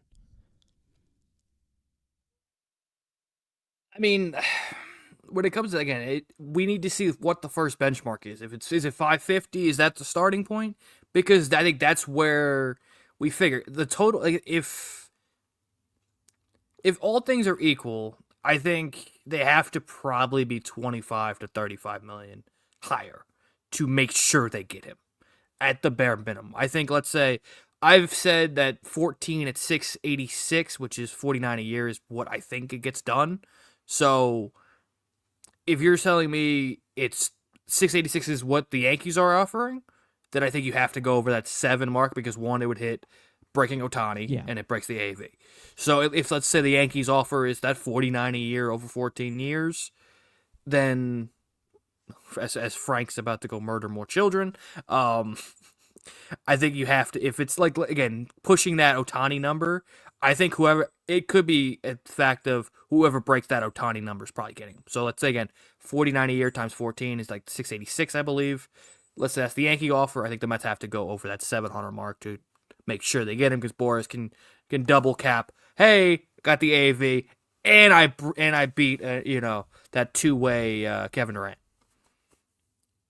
Yeah. Frank, what do you think is what would be the holdup for this? Do you think it's maybe looked at as even more than just money? Because we've talked about the Mets having their only advantage is money. They're going to take the money. They're going to give you that. But from what we saw from Andy Martino, we don't know if it's smoke and mirrors or not. But, what are your thoughts on that possibility of the Mets giving you quite a difference in overall bidding? Yeah, I would be surprised if the Yankees went to a 14-year, near $50 million offer as well, because then I feel like once you get into that kind of territory, you're kind of wondering, are you just kind of bidding against yourself, so to speak? I feel like who else is really going to go in that stratosphere? The only other team I could think of would be the Dodgers. So if you're not bidding against them, I just think that, we've talked about, it's generally speaking, in team building terms, it's not smart to spend that much on one player. So I don't see a ton of teams going to that number when they realistically can't. So that's kind of where I'm at, is that, like, yes, I could see it being, like I said, maybe starting like in the 550 to 580 range, and then see where it goes from there, see who else is left standing as far as like what offers are on the table. But just to ensure that you get him, fine. I think maybe the opt outs might be where things get a little weird. I feel like there might be other teams that are more willing to provide the opt outs than the Mets. That would be a potential hurdle I could see as a possibility. But other than that, I mean, I feel like we've said, when it comes down to it, the dollars should be the most important thing, and the Mets are going to provide that. So we'll see what it all comes down to. Well, I mean, I think that, just to bring the heat down a little bit, because I think that the chat is for some reason getting very frustrated in this regard. I think that when we talk about these overall questions for the offseason, most of them have to do with centered around, of course, Juan Soto as of right now, but that there's also Pete Alonso. Now, we had Daniel earlier ask us, as I want to get into some viewer questions here, and then we'll cut it off in about 10 or 15 minutes, asking how much were you giving to, would you be giving to Alonso if you are David Stearns? Now, it's really, really hard to say without getting, what number gets presented to Juan Soto, even though he's not going to be in the Juan Soto market. And I do agree with Frank in that regard, saying that you could possibly keep Alonso while also bringing in somebody like Juan Soto. Andrew, I'll go to you. The max offer, I know that you've been very critical of bringing back or even noticing anything that Pete Alonso has done for 6 years. But, I mean, what do you think about Alonso's free agency? Of, what would you be giving as the final offer? I also really appreciate in this comment, who's David. I appreciate that we're David Steams, not Stearns. So, again, because we're fake GMs, I appreciate the dedication of it's David Steams instead of Stearns. Again, we've got into this argument too many damn times about this fat polar bear. What it's going to be, 6 years, I guess, is that. Because, again, for all things, he doesn't want to take a Snell-type deal, so if I'm giving you 6, you're only going to get probably 21 a year because you're not better than Freddie. You're not breaking that AAV from Freddie. So you're between Olsen and Freddie. And I think Olsen's better than you. So 6 times 21 is 126. That's all you're getting. Like, you get you a little bit of term. You're right in that top 3 in first baseman because, again, you're not better than Olsen. You're not better than Freeman. So you're put where you're supposed to be. And if somebody like the Washington Nationals wants to come in and overpay for you, if they say they don't get Alex Bregman, go enjoy DC, brother. You'll fit right in. But again, 6 years, 21 a year at 126 would be my max offer. I mean, Andrew, Frank, wow, I'm mixing you two up now. Frank, I think it's really easy to look at this from the orange and blue goggles, of course, when you're looking at it from Mets fans. But the overall market for a first baseman, it's hard to say investing into that type of non-premium position. Let's just say that. It's a power first position. There's not really much defense that is add into it. We know that Pete Alonso not the great defender as compared to some of the other contracts that have been dealt out. We know that Pete Alonso, he's a power hitter. We know that Pete Alonso give you 35, 40 home runs every single year. But as for the limit, I think that there is one. But what do you think about the overall market of Pete Alonso? Do you agree with Andrew in that sense of, like, what is it? What did you say? 6 years, 21 a year, 126. 126. Okay. Ain't fucking paid 150, yeah. 6 times 21. 6 one's 26. Would you put that in that type of range of what you would offer to Pete Alonso? Yeah, I think that's a pretty fair deal. I mean, because like we said, realistically, it's like, who would spend more on Alonso than what Freeman is making? Because it was kind of got with Soto as far as like what the markets are. Like you mentioned, first base is not that premium position where you do see these massive, massive payouts. So I don't see another organization really doing that. And like Andrew said, if they do, so be it. But once again, it comes with that, like we've talked about, what the scenario is with Soto and what the scenario is without Soto. If I do have Soto and someone overpays him, fine. If I don't have Soto, then I might be a little more inclined to bid a little more just to retain what I have, just so I have some kind of big bat in my lineup. But if that doesn't work out either, then once again, I'm really, really focusing on starting pitching. I feel like that's got to be where a lot of the money is shelled out, because that is a position that does get very big contracts. So, and that is a position that the Mets could really use right now. And you're always going to need going forward. It's just always extremely important when you're in the postseason. So for me, like we said, it kind of depends on what I've already committed to other players by the time it's all said and done. But, Pete's the guy that actually wastes this thing out and takes a long time before he signs. And again, I can't hold up my whole off season for him. So like I said, you go off from the fair deal of 6 years at around 21 million. And once again, if he takes it, great. But if not, I have other things to move on to and to finish up. And then if he takes that at the end, fine. But once again, if he doesn't, I already kind of did what I need to do for this off season. Yeah, I mean, listen, I'm looking at this in the sense, and I've said this before, I'm fine with Alonso and I'm fine without him. Like, I really have looked at it past, especially with this free agent market, of the flexibility that the Mets have. Listen, I think that it's 6 years is the max that I'm going to give to him. I mean, it's like, what, like 6 years, maybe like what the max I give him is like 6 years, 140, what Javier Baez got. I mean, like something like that in that sense.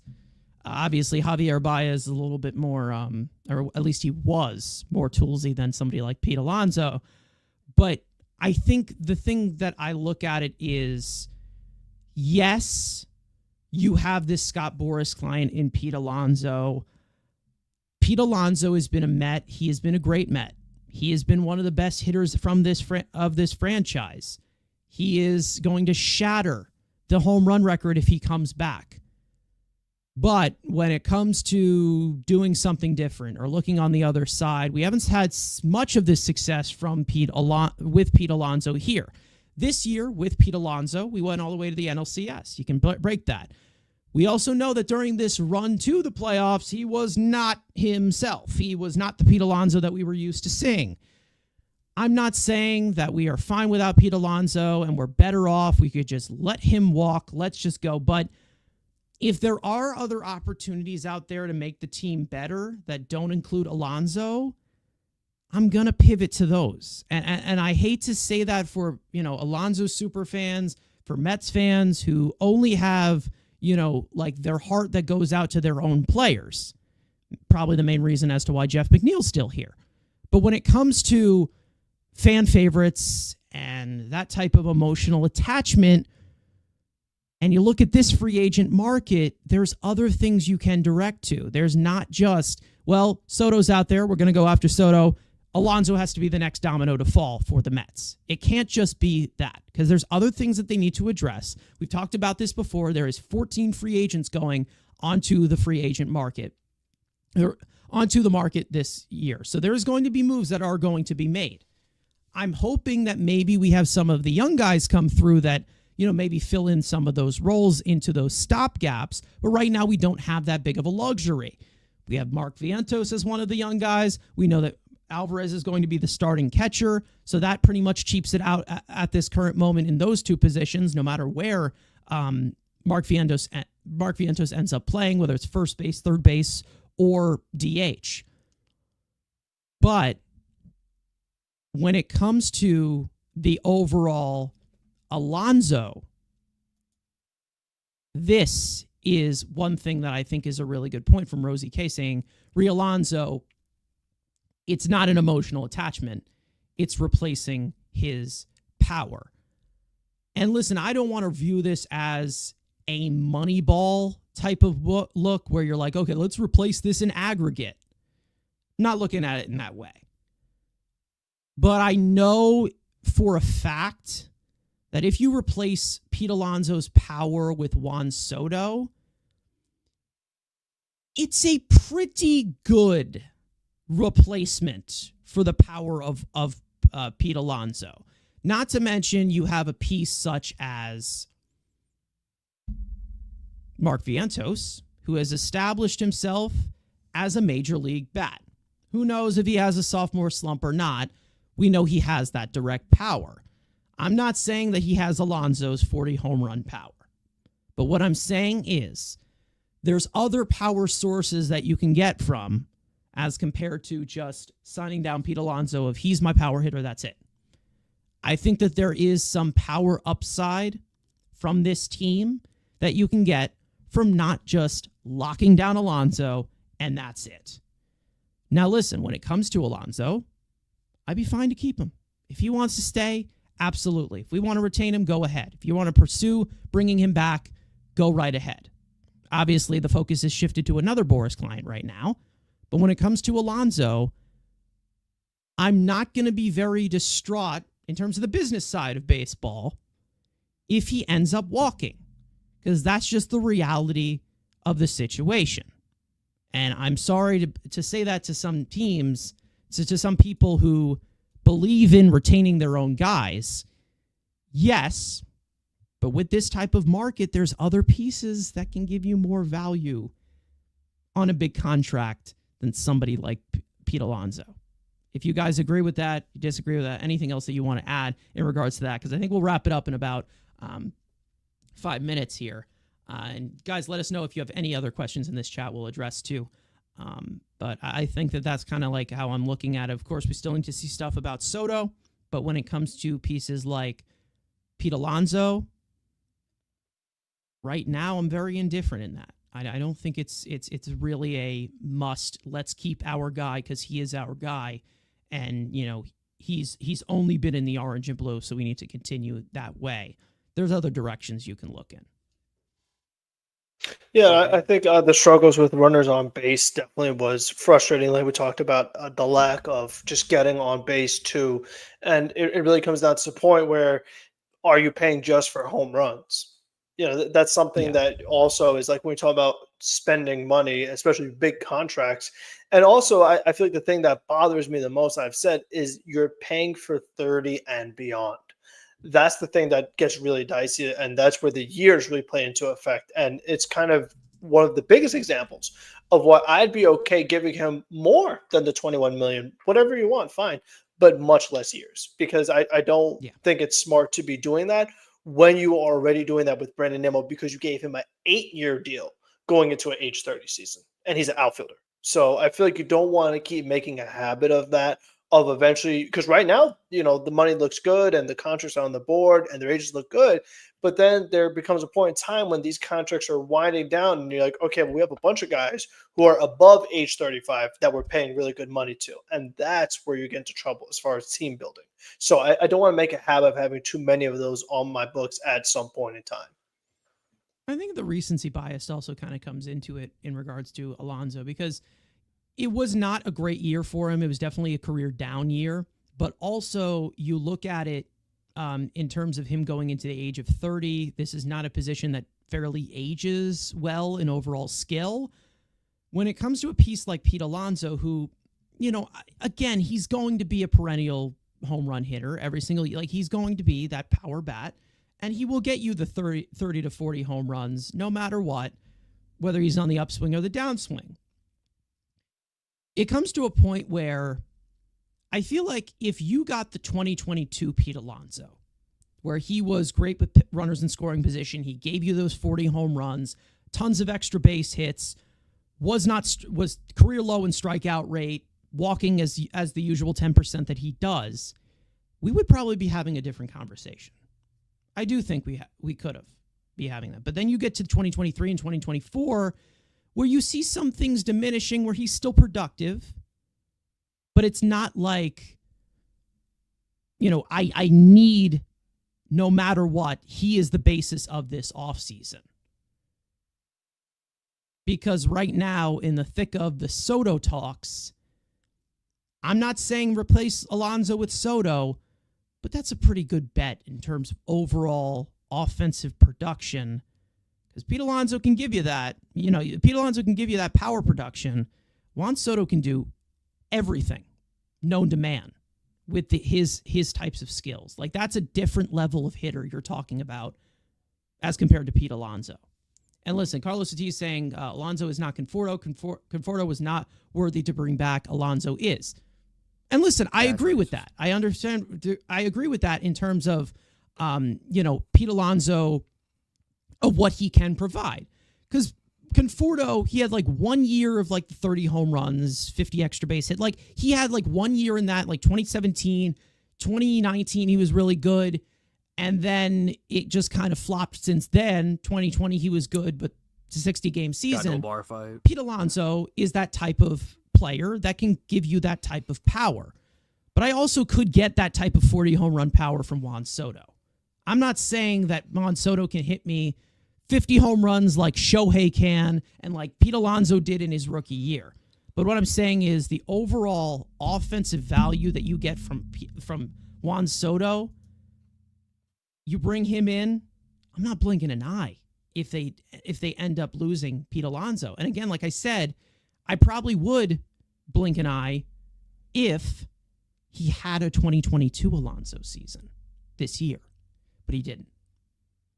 And what we saw Pete Alonso, as for what he was able to do throughout his Mets career, very well, he was not able to do it.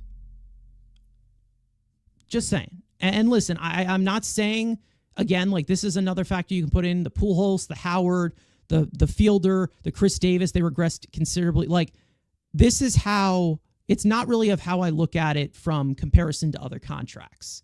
It's the fact that Pete Alonso, he's coming off a year where he was still productive, but wasn't doing the Pete Alonso things that we know could get him paid.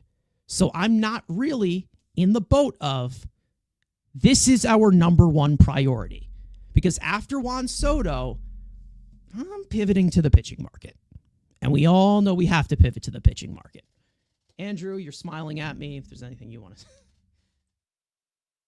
Oh, do I really have to defend this Jabba the Hutt polar bear? You know what? I'll do it. Again. So that was negative today. I gotta get back to the positive.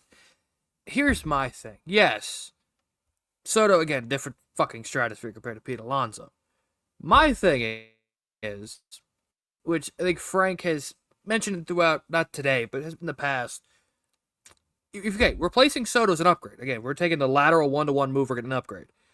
But if we're looking at trying to build a lineup, yes, again, I'm not overpaying for Pete Alonso. Y'all, you killed me. I'd do a 3-year, $90 million deal. You do Bellinger type deal. You get $30 million player options. You can have that right away. You can break AAV, you're not getting your term. But my thing is okay, you signed Soto. And yes, like we said, we believe in Mark Vientos.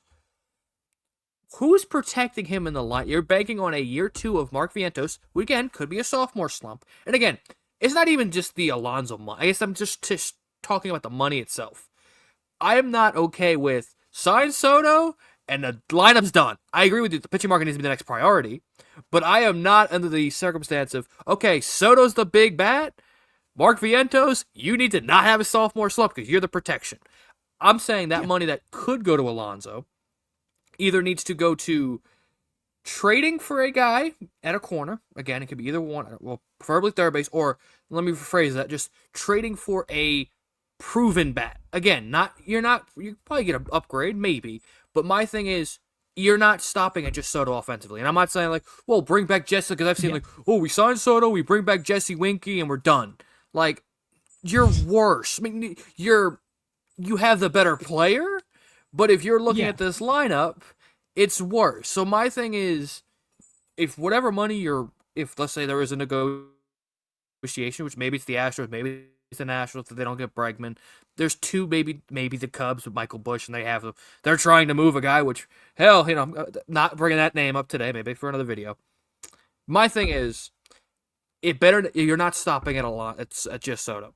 And it's not just like, well, we can bring in Jock. As much as I love Jock, and we love Jock, there needs to be another proven all-star bat added. If it's Adames, if it is Alonso, or then go to that damn trade market and lengthen this lineup. Because, yes, you put Soto, and the 1-2 is great. I don't want Brandon, as much as, I love Brandon Nimmo, I don't want to see Brandon Nimmo hitting cleanup. I'm sorry. I love him, But like, okay, if you're trusting Mark Vientos to hit 3, Nimmo currently is your cleanup hitter. Yeah. Go up against the Dodgers and the Phillies lineup. Just again, yes, we beat the Phillies. We beat them. They're going to go do something. If it's Bregman, if it's Arenado, if it's they're going to get improved somewhere. They're going to get better. And obviously, we know the pitching staff. My point is, obviously, Soto over Alonso, not even a debate. But there better not be, from a Stearns perspective, say, well, we got Soto. Now we're done. We can, go another Jose Siri, DH second base. If Iglesias walks, that's not. It is Soto, and then taking that 23 or $25 million that you're willing to maybe pay Alonso needs to be either put in Adames, a Bregman, or go to that damn trade market and go get a proven to lengthen this lineup, because it can't just be like, well, we're done. I don't worry about that, though. That's the thing. I don't worry about that, because this is actually a really good point. Like, this is probably part of their pitch to Soto. It's not just going to be, he could be here, get all the money, and be the highest paid player. There's also going to be a pitch as to where there's stability, he can build a deep team. And we know that there's going to be a possibility that he does that. When it comes to bringing in that extra guy, I guess you can say it's like bring in your Teoscar, right? You bring in the guy such as Shohei Ohtani. The Dodgers didn't stop there. They got Teoscar Hernandez, who is also a really good hitter, not an elite hitter, but a really good hitter, to deepen that lineup. We know that the bottom part of their lineup wasn't fantastic until Tommy Edman became Barry Bonds. But when it comes to, that overall Dodgers team, they have star power there, but it's a deep amount of star power of guys who could be elite hitters. I don't think that Pete Alonso is the only guy out there that could complement with Soto if you were to get another bat. Because again, paying all that money to a first baseman just to make this lineup offensively good, paying all that money, possibly overpaying because of Scott Boras, then you're going to get into the point of like, okay, well, the 1 to 2 is nice. Let's make it a good 1, 2, 3. And then the rest of the lineup is just nothing. Like that's how I see it. It's like, what is 2 good hitters to 3 good hitters to 4? Like, I feel like you're going to get that deep enough lineup as to where they can, bring in some of these pieces. I think that they're going to put a little bit of a trust into the young guys. That too. Hopefully Alvarez can break out offensively and, give us a more productive, offensive catcher that we know that he's capable of doing, even though he is a catcher. Hopefully you get Mark Vientos to continue the way that he did. We'll see if he's hit that quota or not. Maybe he continues to get better. But there are some other pieces that they need to intertwine there. I'm not worried about Nimmo going forward. I know everybody saw Nimmo struggle the way that he did in the second half. I'm not worried about him. I know everybody is, and you want to replace him and trade him and get rid of him. First of all, that's not going to happen. I'm not worried about Brandon Nimmo going forward, personally, because I just don't think that he was healthy. He just did not look healthy. I think you're going to be fine. I think that there's other pieces that they are going to fill in here. Hopefully they do. And I think that, the Willy Adames talk about that could be something that they maybe pivot to after, if they get Soto or not. If they don't end up getting Soto, then there's definitely some holes that are going to end up that they're going to try to fill, and not try to make up for it with just the young guys and getting it from them. And, this is the type of trust that I have in here. Truro coming in here saying Stearns will find a way to make a complete team. It's really not a worry. This is an Epler, which is is definitely the thought that I have in this, where I know that he can get creative, even with Juan Soto being, the Juan Soto guy that he is. I have faith in David Stearns of not making this team look top heavy, because this team last year, it seemed like Lindor and Vientos were like the big heavy lifters, but you still had contributions from a lot of pieces to fill into the margins that made it a lot more of a deeper team, even though there were some pieces that weren't hitting for a majority of that second half, and they were still able to overcome it. So I do trust that the Mets have a lot of a pivotal position, whether they get Soto or not. They are going to fill in, because once again, we've talked about it before, 14 free agents on the market, and then also tons of empty spots as well. It's not just the, the pivots or, the complementary pieces, which we will 100% make videos about. So for those of you who are angry about that and ready to throw at us with pitchforks for giving a lot of money to Juan Soto possibly, we will let you guys know. But right now, at this current moment, we're flowing at the rate that the Mets are flowing at. Right now, it is Juan Soto. So we'll see how they finish this thing up. I promise you they will. There's still tons of things that they need to address besides Juan Soto. And hopefully, with this big, deep free agency class out here that we've all been anticipating for 2-3 years now, I definitely believe that they will get the job done. Not to mention the trade market as well. Anything else you guys want to talk about going into this offseason? Because I think, I think there is a lot that holds up with Juan Soto right now. It's different in a sense where, maybe, there are other pivots which there are. There are those pivots. But I do want to end it off here at the 2-hour mark, maybe a little bit shorter than we have been doing recently, but we're trying to cut it at the hour and a half to 2-hour mark here. Great episode, of course, as per usual. We will be going live if there is any crazy news. We did go live for Jose Siri coming into that. Of course, with some clips coming out from the podcast of that sort. Not to mention some videos as well on Tuesday, which is tomorrow. Andrew will have a solo video out talking about the non-tendered players that the Mets could possibly bring in that were non-tendered from other teams. We also have another video as well coming out on Thursday. That will be in regard to the starting pitching department. So lots to come, of course. And I will shift it over to you guys and your final words. Andrew, I'll go to you first. We're all just waiting right now for that first domino to fall. But these reports definitely get us all excited and want to talk pretty much everything known to man. So how can you wrap it up for us? Yeah, again, we got maybe about a week and a half left of this to go, because if offers are coming in this week, he maybe goes to dinner next week and he just goes to a Chick-fil-A or something and make his decision hopefully by the end of next week, and then we can stop talking about this guy. Hopefully he's just on the team, and then we can add him to the intro and the thumbnails of everything and, move on, and we add a generational talent, or we just get our dicks kicked in again, and we're used to that by now. So again, either way, it's either happiness or we move on. We'll see. Frank? Yeah, don't trade top 10 prospects for rentals if you're not going to re-sign them in the offseason. So be smart with your money, make smart decisions, and don't do dumb stuff. Yeah. Listen, I think, I'm easy asking here of a certain topic. We're going to end it off here, but, asking about the Jonathan India trade, if we can do something like that.